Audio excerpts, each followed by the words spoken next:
Okay. So in this one, space is like an ocean like this. Like this.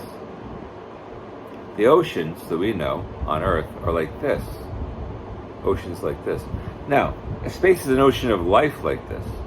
The ocean is an ocean of life like this. Now, when space turns to static space, which is very minimal space, everything gets blown up, right? Or blows up. It's static, very minimal. What it does, though, is it stays there for a moment, then it hops to the next space link, because all space doesn't get destroyed.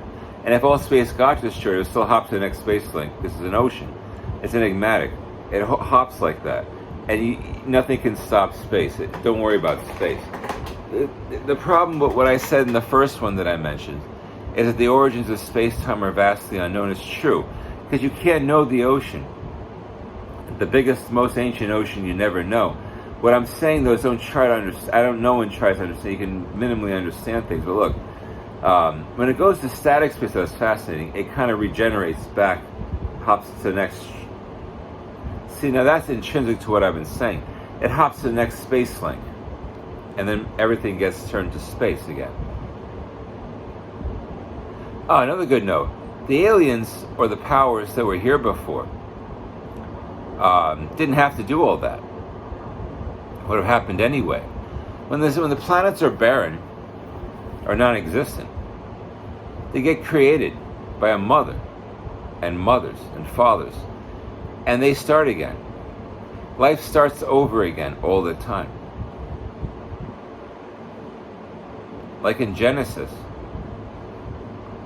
in the Bible, life starts like that. God and Lucy are not created that by aliens. It's a complicated picture. Lucy's like God, though. Lucy's like God, though. God occurs, though. He is. God is. Either beyond the picture or not, because he has a job. Every oceanic life has a job. Major life, like God and Lucy, yeah. They have a job. Because their job is tough, because like life doesn't understand what it's doing in life, but where the perspective is goes in every direction, so that they get lost. You can't follow a map that has every direction in it, because it makes no damn sense. But let me tell you this: can you? That's why there's Jesus, right? Jesus says, no, don't read that map. It's a better map to read. What'd you have to eat today? Was it good?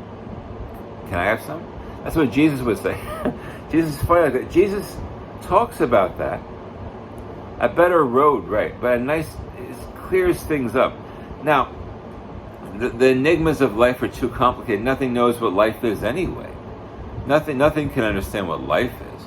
The only thing is we have to exist. One thing I can say, though, if you exist for a long time, and also at your inception of existence, which could be any date and time, or unknown, we're all characters of space-time, and Earth-time, and God, and the gods.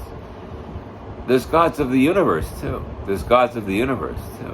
There's universal gods that are not bad, that handle things correctly.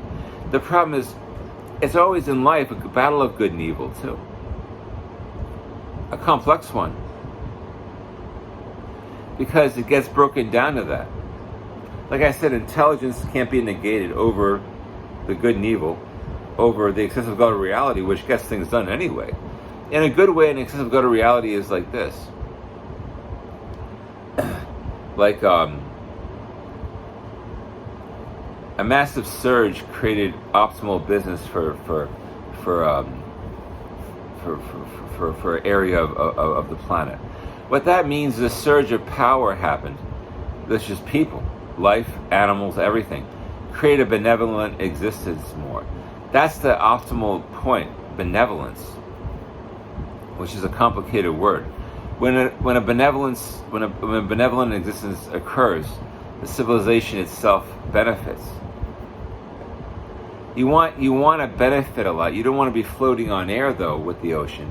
Because in an ocean, if you're swimming in an ocean, you don't want to be floating on air. You got to kind of be balanced. The ocean is complicated. Very complicated like that. And the space is complicated. The thing is, what I'm getting to is like, the aliens or the powers that create it are very powerful, like they're like major bosses though. Major bosses. They don't harm life. But they were going to do it anyway, even if they didn't get interrupted by themselves or by another counterpart. They were good. If they were docked here for a while, they were thinking of it a long time. They're going to do something like this. The only thing is, they kickstart life, like how I explained it too, because they've been in existence so long. But that language is not decipherable, though. That I explained how they talk, like Honey Bunny stuff, not decipherable. What you have to realize is the oceans of life occur anyway without any life in it. The ocean is it. The ocean likes life though.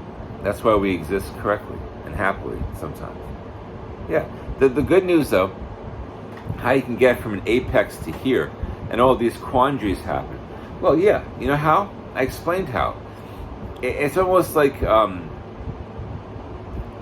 life can rotate too. The problem is life is complicated. How you can go from an apex of life to different forms and different criteria of life is very easy. I've been trying to explain it to myself actually. Well, theoretically, of course, too, because you could just be born here, obviously. But if things happen, look, the universe is like in oceans, you can understand a lot more. Like if you talk in eons to people, like Jesus did that sometimes, you can understand that more. The thing is, life is too complicated. So wherever you exist is what I talk about in the Exister. It could be good. It could be good. That's what I'm saying. Thanks.